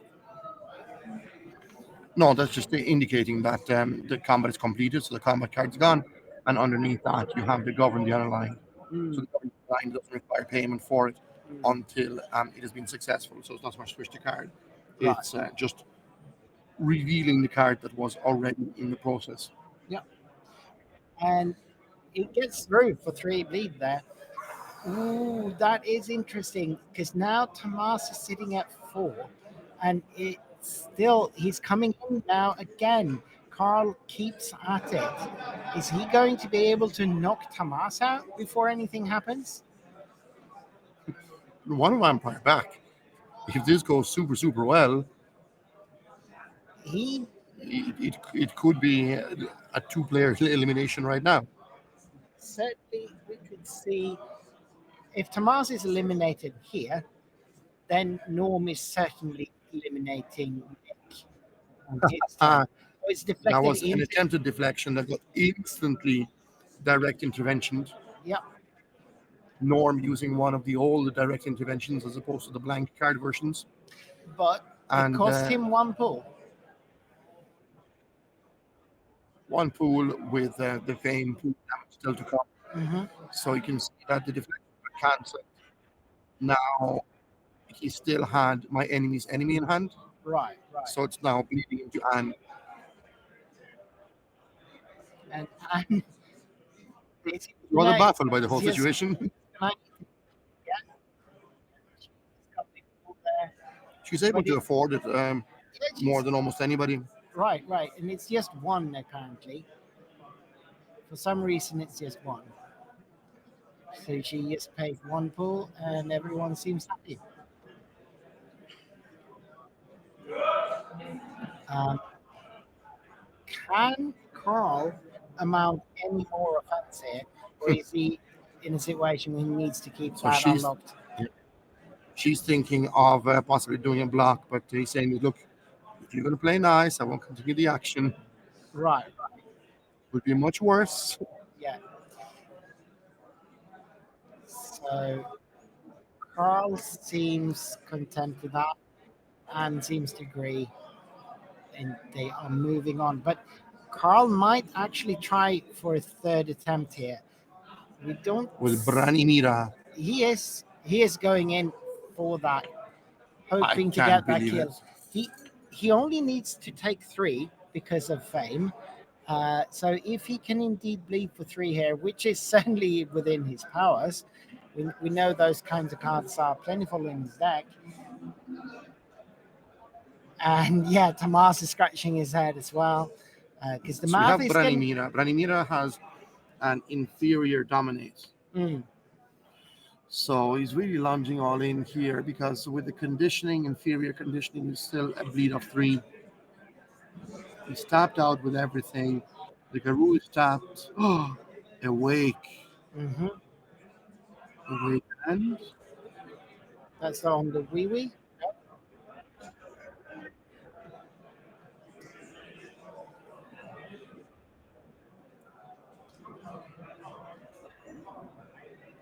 so it's just hands for one. Successful block and hands. Mm. All right. Oof, water lunge. Yeah. So Carl certainly went at it, and that But now must. we're going to see subsequent turns of just going for it because we Right. saw Right. Carl make his dive for it. Right. Now we're going to see Al Muntathir in Tamash's hands go after Norm, For sure. and Um, then should that fail, Norm is very much going to be yeah. able to finish off Nick. Nick. Yeah. So Carl is in a very interesting position here. If he can make a three bleed come across, and I mean that's a proposition, but there are two ready defenders here, one top dog and one of those minions. And Prophecy, yeah, and prophecy not will prophecy, progeny. progeny. All right, so progeny will allow him to. Just toss a body in the way. Mm, I don't know how much stealth Al Muntathir is going to be playing. Where is our reference deck? What might he have? Equipments, retainers, modifying, domain of Evernight plus stealth. mhm. Is there a plus bleed of some sort? He is coming in with something here. He's tapping his vampire. He's counting his cards. He says, "This is it. Let's do or die." Quicksilver Contemplation might be something he'd be Mm. able to play. Summon history, it looks like. Right. Huh. What is he digging for then? I mean, it is now or never in a way, because if he can't finish Norm now, Norm is going to have six more health and be at 10. He's going to go to 9 because he's going to be losing Oh, off yeah, for fame, fame. fame. But then fame will also be gone, so he's going to be steady at that 9. Right, right.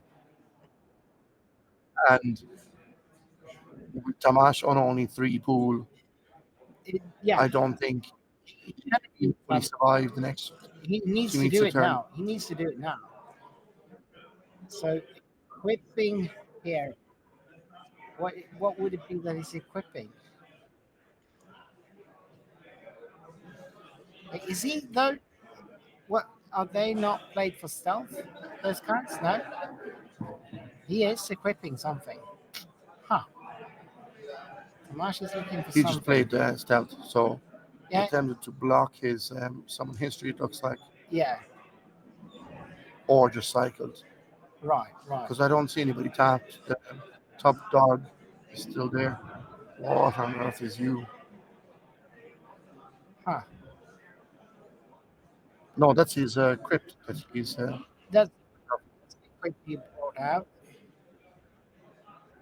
It comes with toe tokens. Huh. And he So he's gets using a to superior unlock. version of summon history. He Gets to searches unlock. his crypt or actually for a non-scarce vampire, has the XLS and puts him into play with no blood. And then because he's got the coven, he's able to give blood to that vampire. Right. So that's So where Al the two came Muntathir from. pushes forward by dragging out a guy directly out of the crypt.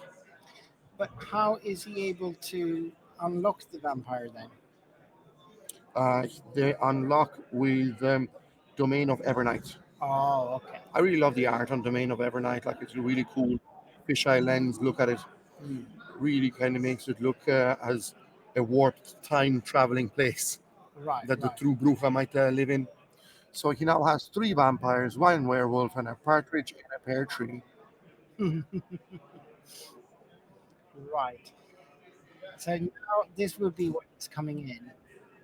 This is a cheeky little bleed first with the new vampire he brought out.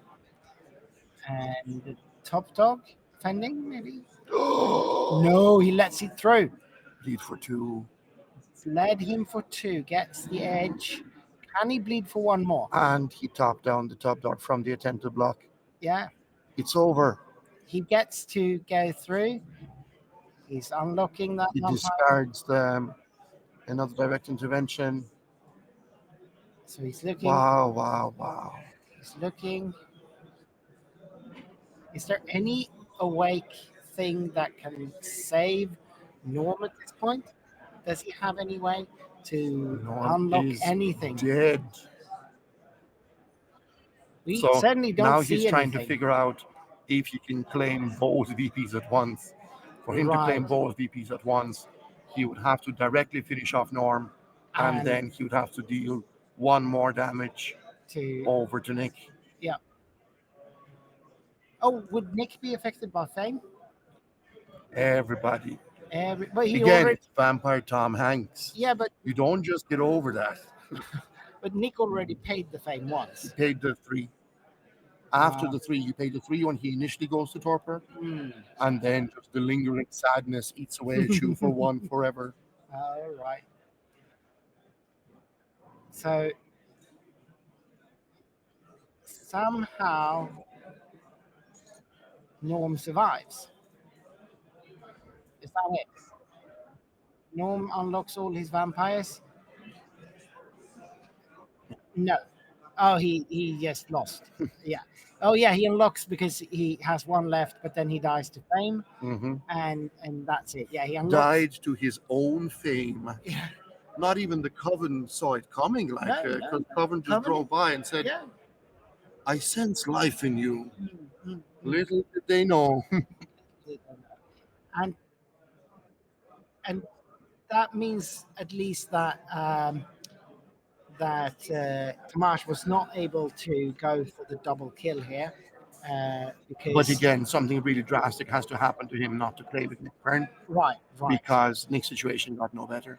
He's got the two pool. He's going to be losing one for fame anyway. right, He has no exits. right, exactly. There is no way to get anything back. He's got no He's ready a free VP vampires. pending for whoever is able to claim it. Yeah, exactly. Horrible situation to be in. Yeah, not particularly fun as a Yeah, player. the joys of being the neighbor of a top dog. So let's assess the situation here because Tomasz got 6 pool back there, and he's now sitting at 9 pool With a blocker. with a blocker ready. And Anne is certainly not looking like the most vulnerable person at this table by any means. But she's probably not able to finish off Carl in any meaningful way Well, here. Carl did lunge here. You think she can do it? So with Carl's lunge, what that does for him is that he's completely tapped out. That's a MasterCard of some sort. Right, yeah. So there's no ready vampires at least.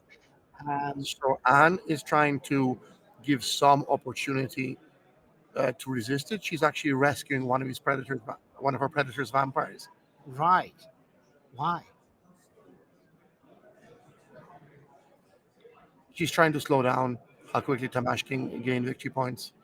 So, like, if Tamash came at her with 15, with all the summon history, with all the werewolves, all the monstrosities, She wants Carl to have Tamash for at least one more round, giving her effectively two more rounds, maybe.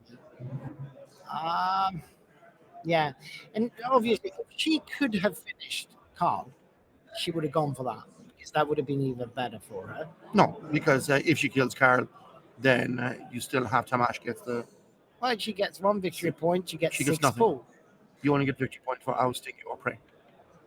Well, Carl is her prey. Sorry, Carl Schaefer. Yeah, so sorry. Yeah. I was Yeah. So, assume I said nothing. yeah, exactly. So I'm trying because sorry, I was distracted. I was trying to figure out why we have Nick still on 2 pool. Should he not have taken 1 from the fame damage?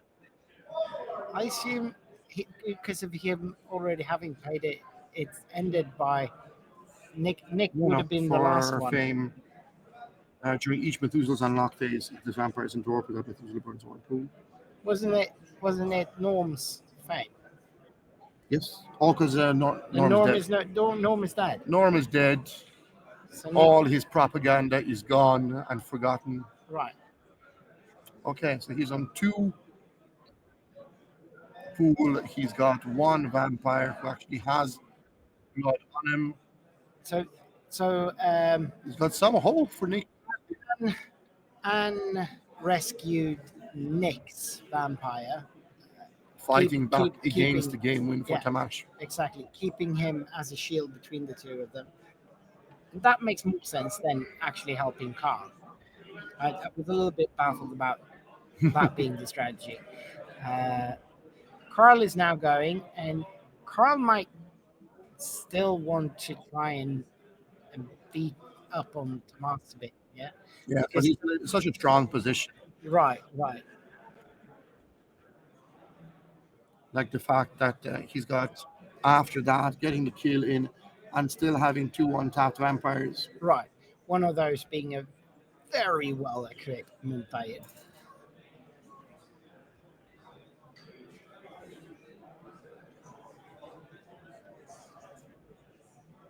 Plus, he seems to have a deck made entirely of deflects. Yes, almost. We have Good. Awake to the historically summoned vampire.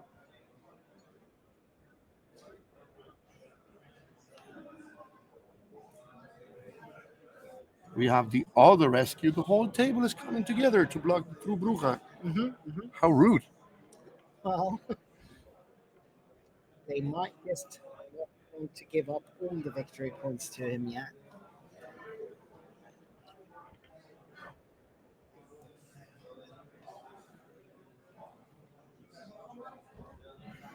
Really funny seeing the table just try to resist the victor. Right, right.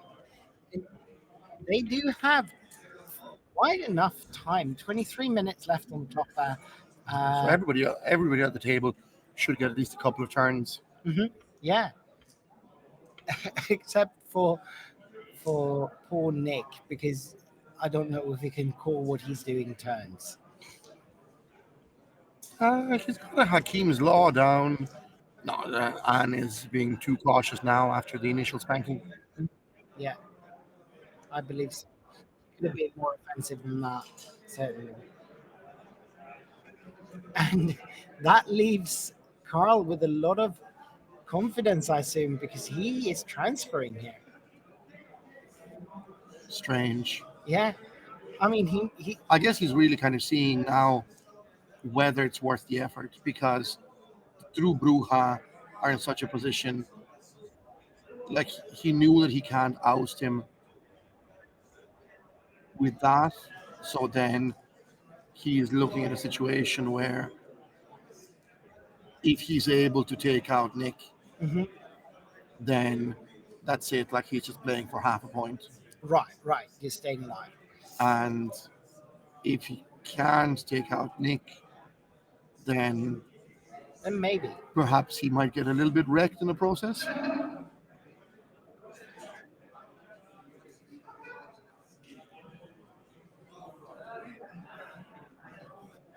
Right, shows the way, Tomasz. Like You're a we top said, 100 player. this is certainly where it's go for him. He should be able to do this. You got a wonky deck people don't know.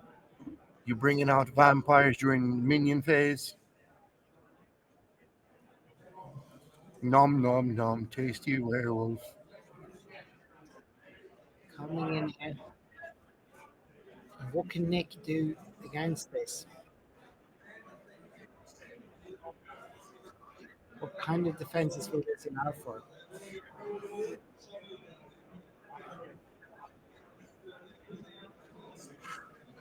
So you have second tradition played for intercept, has no blood, but because he was untapped already, he doesn't require to spend the blood to untap.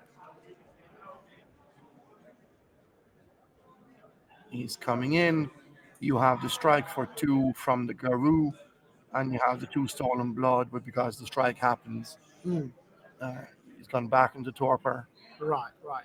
even through the Kevlar vest. He still If that's managed, the Kevlar vest one. could be. Even so, he managed to block that one. But that was the rush. That Yeah. wasn't a Oh, that bleed coming wasn't across. even a bleed. Yeah, So the werewolf just comes in and tries to smashy. yeah. Al Muntasir bleeding for 1. Hmm. Goes into combat.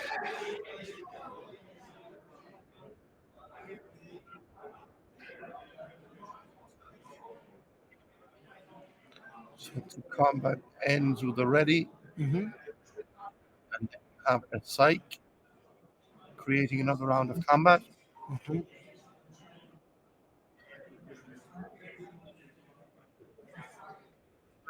I'm on So fire. he's still ready from end of combat action that Yeah, readied him. so But Monteiro will because psych remain. creates a lot of combat, he still stays in it. So now it's a question of can he drain all his blood off him? Exactly. As He's long got as the he's hunger of Marduk.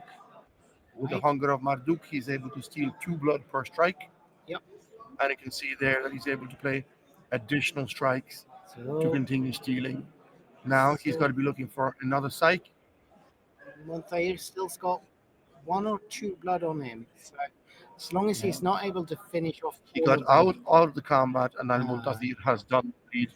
yeah, And he's able to rotate a lot of combat cards. yeah. So if he would be hunting for a reaction to be able to ready him and do another block, Mm. he's now full of blood, so he'd be able to easily afford a second tradition.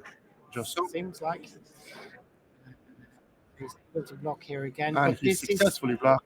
he's coming in with the small one there. So Monteiro can still go one more time here, but He it, can't bleed again. He'll have oh, to of do course, something else. yeah, of And course, this time around, he doesn't have the coven to be right, able to drag in another vampire, and he's after losing a lot of blood, so his options of summon history are greatly reduced. right. So it seems like Nick might live to fight another day. Yeah, so Nick might actually live through this.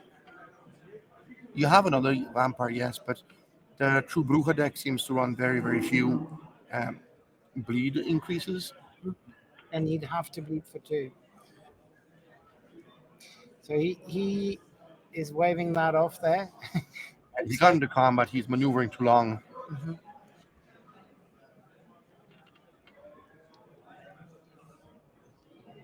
He's Wow. transferring. Huh. We'll He see. held him off. What a stand from Nick. Interesting indeed. Nick managed to survive. And a Villain for 3 to stabilize.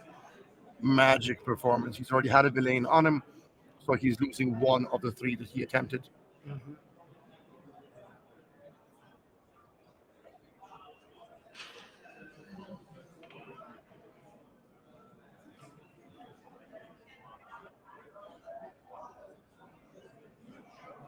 So just staying alive. Nick Just lying needs there to hunt dancing. here. I can do this all day. Yeah. Nick needs to hunt here, right? That's a mandatory hunt. No, he's got one blood on him. He might not need to. Well, he kept two back, so with two back, he's got an initial block. He's got one left over for a second tradition. Mhm. If he's got any hungers of Marduk, So he's ready to defend again. and now Anne trying to summon her own victory. Can she bleed for essentially 7 on to Carl there? I think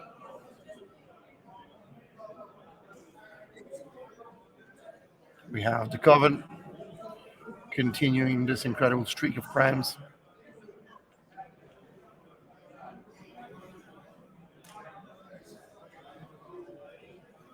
Because here, even 7 isn't the target necessarily. There's 16 minutes left, so she'd have another turn. Can she put him In check. in check? Yeah. And her troublemaker triggers. Top the last vampire. And some other kind of effect there. It's a little bit hard to see what that effect is that you played, but it looks like Carl's board is going to be tapped out again, and she might actually be able to. Oh, she's removing that. Okay.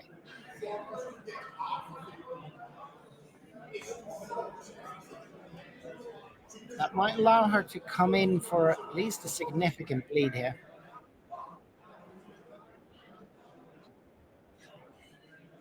You don't have to leave that many defenses open because even though Nick managed to villain a few people, uh, he is certainly not in a strong position to go offensive into her, and she does have 14 people herself, Yeah.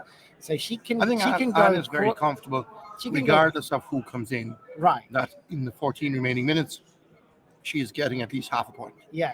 So Question she, is, can she turn that into a point and a half? exactly. She can be pretty aggressive if she likes to, and it wouldn't be too much, too greedy of her to try and do that. She's just Will Carl be punished for his greed of transferring 2 down right, with only 7 remaining? right. Certainly, Anne is mathing it out there. She's doing some kind of calculation and has decided on something.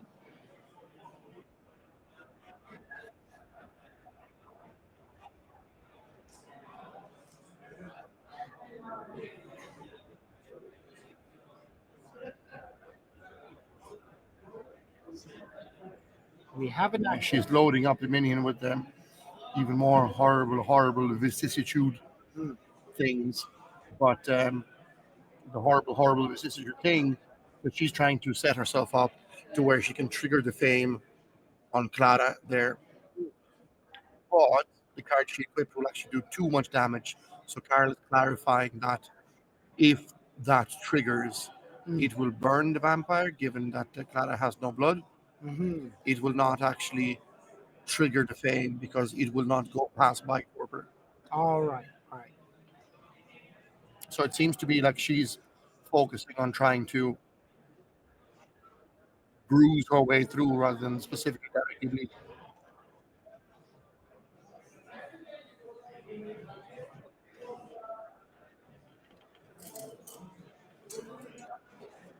I mean, at this point, she might just want to go for a couple of cheeky bleeds so that she gets Carl down into check, like we talked about.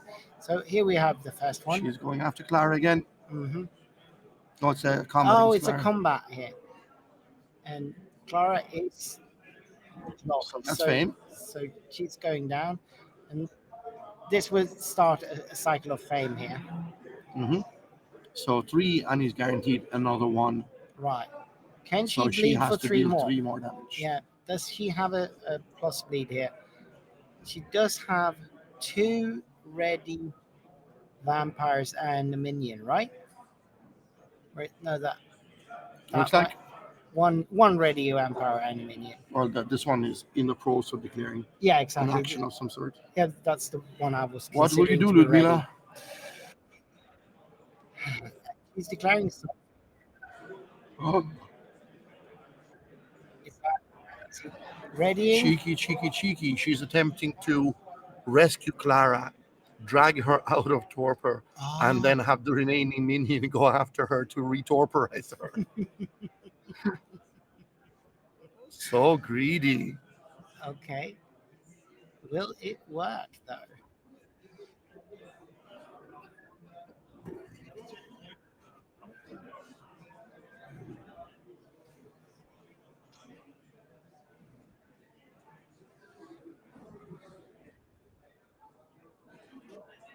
Discarding attachment So there. combat is still going. He's got the end combat there of the attachment. Hmm. I mean, they have Just to go bleed, to. young lady. He has to have to go to strikes, right? No, she No, rescued. she Oh God, rescued Clara paying two of her own blood, and now she's got one minion left to to retorporize the vampire. Would that trigger fame fame again? again. Yeah. Every time goes to torpor. Is it enough though? It'll be three from fame, and it'll be one at One, the yeah, unlock. one at the beginning. Yeah. So that would be enough if she She can do went it. into her transfer. So now what's going to happen is she didn't have a rush of some sort.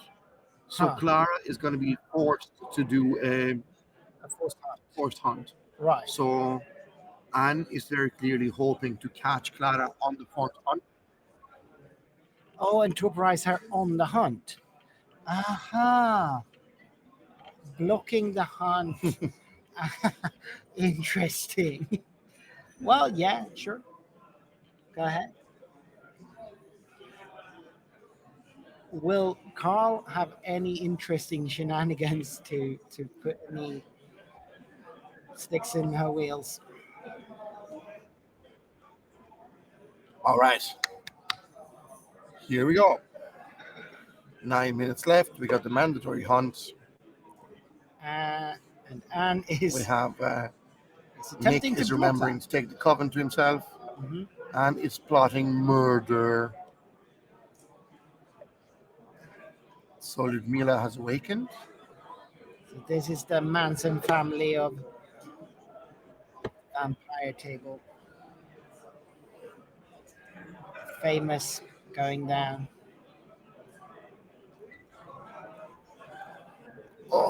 Oh, Anne going into torpor, losing three Clara. pool. Clara going into torpor, I mean, losing three pool. Okay, but she let Carl get to his turn. Yeah, So now he still has the he's got those transfers the two before. transfers that he's able to He'll bring back. survive. He'll So survive. he's not guaranteed to die to fame. No, no, he can still survive this.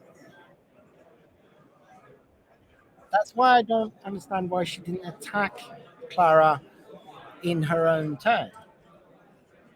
I don't know if she had any more anything Maybe, left to attack with. maybe.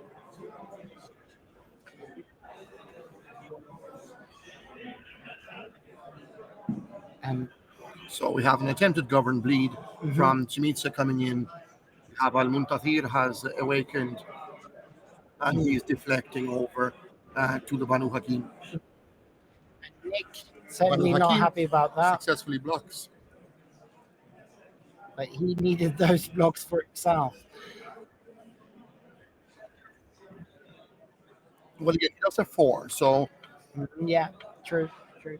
the two Bruja, they don't pump a lot. No, no.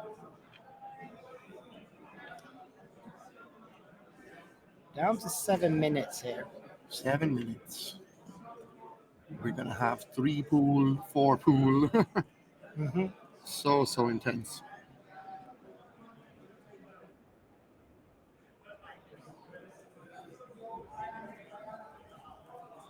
I mean, pool is obviously not a tiebreaker here, but if it were, Anne would still be in a very good position.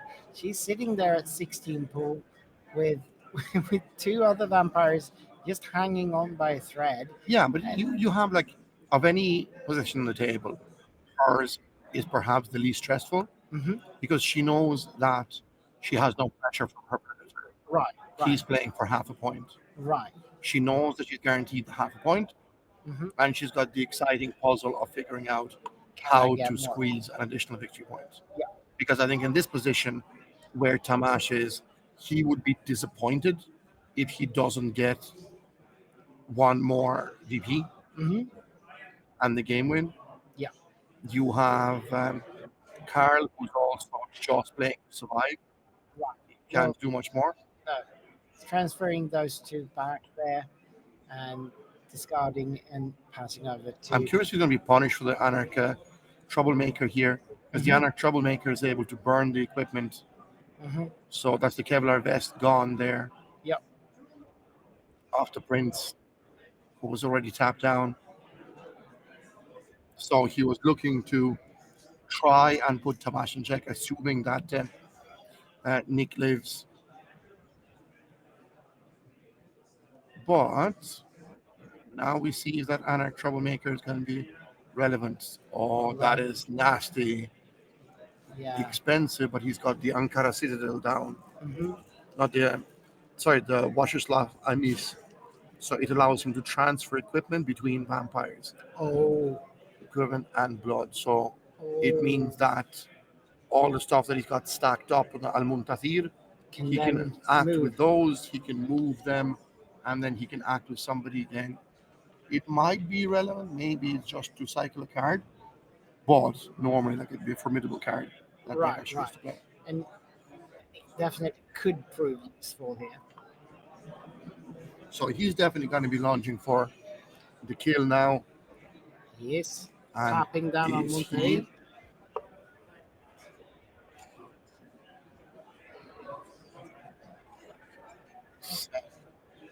summon history? Huh. Digging for something. Even he's trying to figure out what he's digging for. It's like, what can I finally kill him with? He's Yeah. been trying so long into this Banu Hakim. Yeah. Yeah. Brings out.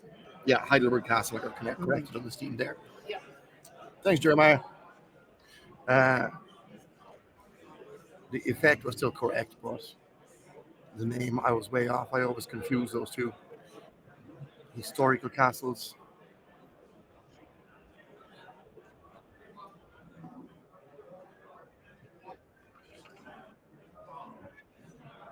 Sir Beneficti attempted to come in and do his thing. He got second traditioned. So the Banu wall is holding. Hmm. Hold. Hold. Monte coming in again. So he's done summon history. He read it after that. So he is attempting to bleed this time around. We have another second tradition gone in, and the Banu Hakim are constantly holding up. We have 3 minutes left. So it's a big question as to whether or not Anne gets her shot. You can see there she doesn't want to hurry him, but she wants to make sure that she's able to get her shot Yep. if he survives. And so far, the Banu's psych.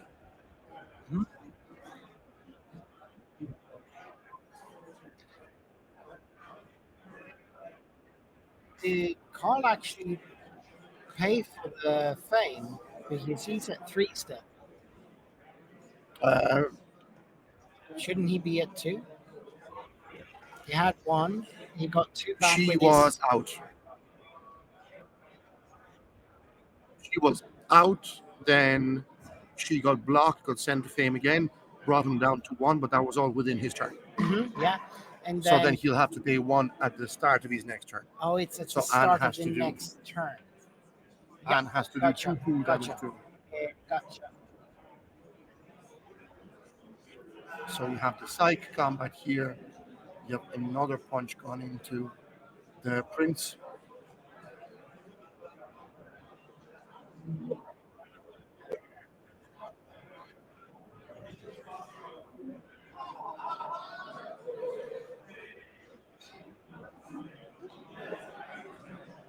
So now he's all out of blood. You Yeah. have the guru coming in, trying to rush him. Mhm. We're down to 1 minute, And Anne is realizing she might not be able to get her turn here. and now he dies to fame. So yeah, as soon as So you have Heidelberg Castle there, moves to the cross. so as soon as Tomas, yeah, so Tomas passes his turn, Nick dies to fame, and Anne gets to go for a minute here. Can she do it in a minute? She has been planning this very much from her last turn, It would assume, so yeah. she's got to have something quite specific planned in. Right. She gets to draw up two more for the extra hand size. And she is putting that on the bottom of the deck. And she's coming in with the vampire here. Uh, Carl has a ready vampire, so he can maybe block something. He's got Angel. Angel will attempt to block. Oh, she's Block rescuing. fails. She She's rescued her. rescues. She rushes. She's rushes in. And if he can't block it, he is out. She's got him. She got him. So she She got gets. her 1.5 BPs. So she's at one and Excellent a half finish. BP, and Tomas kills two people. He gets the victory bonus, so he's at Two and a three. half, and he's got the game win. So three. 2.5 Two and a because he's got 2 kills and he's got half of the victory point for surviving. He gets another half. He was the sole survivor, Oh yeah, but this because only for Anne the is still sole here, survivor, right? Yes. Still the table win there. Very good game actually. We had a very action-packed beginning with some really nasty attacks into people.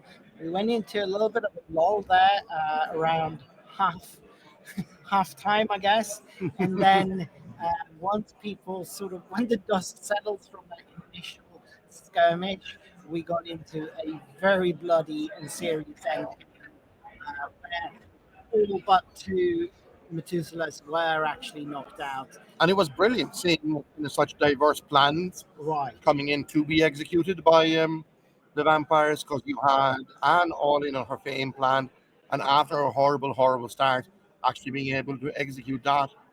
I'm half wondering like if Carl was truly out of solutions or if he was going in just saying, look for style points. Yeah, You yeah. deserve this. I mean, yeah, But it was an excellent plan. She executed all the way through. She had it planned for turns. She really counted up her actions. right. So I wouldn't be at all surprised that it was something that Carl truly couldn't resist. But if I was in Carl's position, I think at some point I would just say, actually, you know what? You deserve you cool. deserve this point. Right. Especially if Carl is doing well from the previous rounds. Hmm. If he feels comfortable that he is headed to day two. Maybe. And also, we did get to see a lot of unconventional, not only his game plans, but a lot of unconventional cards. We see a completely new top dog deck that at least we can't find any equivalent of from Norm there.